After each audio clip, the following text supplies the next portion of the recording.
This is Ian and he's the skipper for Wherry Maud today. Right, we were talking about the development of wherry. Now wherries really came from a development of if you go back far enough, to the Norse trading vessels, which were clinker built. They were then developed into keels which had a square rig sail.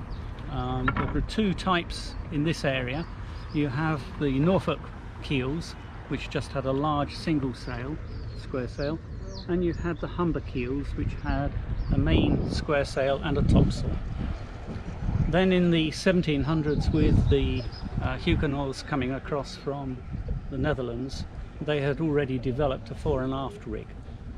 And it didn't take very long before the boat builders in Norfolk and Suffolk to take up the idea of fore and aft rig. And then the wherries were developed. Now the difference between a wherry and a keel is, in a keel, most of the main strength bracing is in the centre of the hull, which is here. Where on a wherry you have two main beams, one where the tabernacle is up there, and one where this bulkhead is here, where the cowboat is. And then you've got the whole hold, which is completely open. Yep. So you could get in 40-foot lengths of whatever into the hold.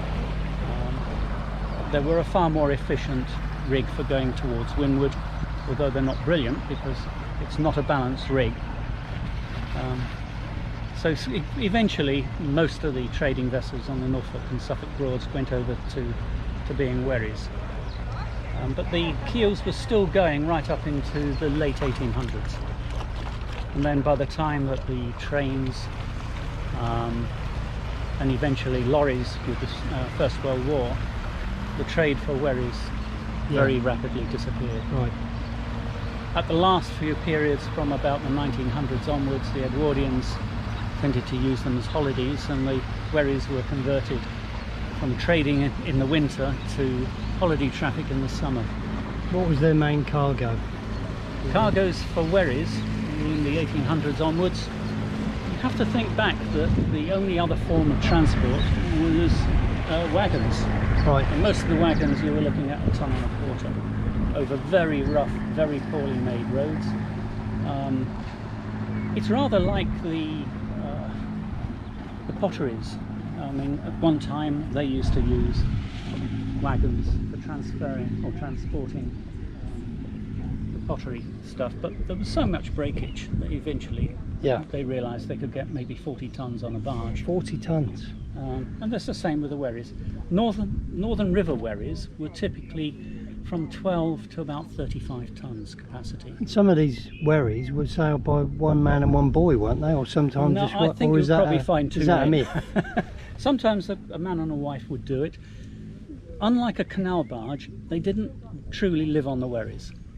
Their homes were either in Norwich or they would be in Yarmouth, and the families tended to be in those locations. The wherrymen would be out for 5 days maybe at a time. Right. A lot of the wherries were owned by companies or individuals, but not always the skipper owned the wherry. Very few skippers actually. Did they sail on the sea as well? Or? They could go to sea because they were used as lighters. So if you get a cargo vessel coming into Yarmouth and it needed to lighten its load to get upriver, then the wherry would go out to sea. They used to put side shrouds on those occasions to take the whip out of the mast from.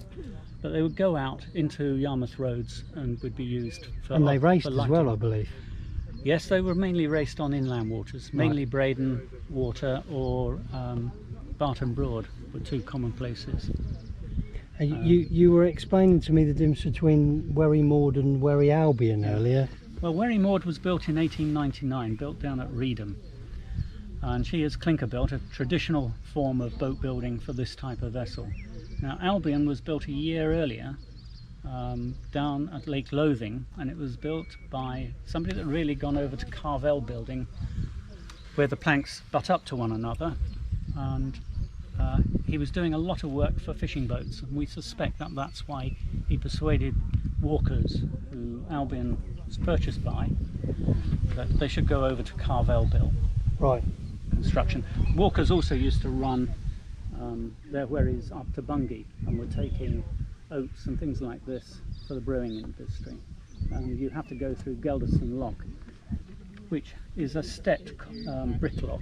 Yeah. So lands of a wherry wouldn't have liked riding up on those Right. very much. So there were advantages in going to Carvel for Albion. And how are they different to you know? Handling shouldn't be greatly Handle. different because the mast is very similar, same position, the hull profile is quite similar.